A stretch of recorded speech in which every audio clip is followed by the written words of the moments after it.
हरे श्रीगुरुपवनपुरपते पाहि मां पाहि। दशकम् 5 ऐந்தாவது श्लोकम्।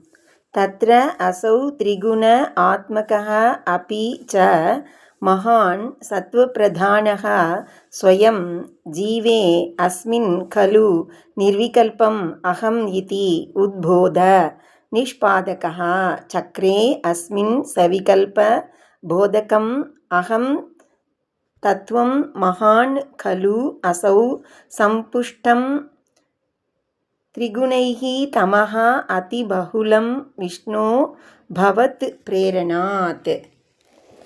விஷ்ணோ எங்கும் நிறைந்த மாலே, தத்ர அந்த மாயையின் காரியங்களில், அசௌ மகான் ச இந்த மகத் தத்துவமானது, திரிகுண ஆத்மக அப்பி முக்குணங்கள் கலந்ததாயினும், சத்வ பிரதானக சத்வகுணமே மேலோங்கியதாய், அஸ்மின் ஜீவே இந்த ஜீவாத்மாவினிடத்தில், நிர்விகல்பம் அகம் பாகுபாடுகள் ஏதும் அறியாத பொதுவான நான், இதி உத்போத என்ற உணர்வை, ஸ்வயம் நிஸ்பாதக தானே ஏற்படுத்தியது.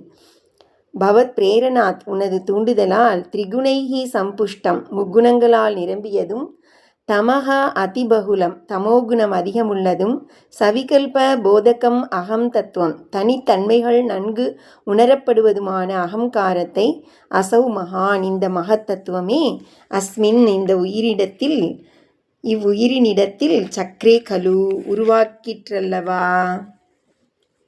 அந்த சிருஷ்டியில் மகத் தத்துவம் முக்குண வடிவாயிருந்தாலும், சத்துவப்பிரதான நிலையில் இந்த சமஷ்டி ஜீவனிடம் நிர்விகல்பமான நான் என்ற உணர்வை தோற்றுவிக்கிறது. விஷ்ணுவே, மேலும் இந்த மகத் தத்துவம் உமது ஏவுதலால் முக்குணம் நிறைந்திருந்தும், தமோகுணம் பிரதான நிலையில் ஜீவனிடம் சவிகல்பனமான நான் மனிதன் நான் மிருகன் என்பது போன்ற வேறுபாடான அகங்காரத்தை தோற்றுவிக்கிறது.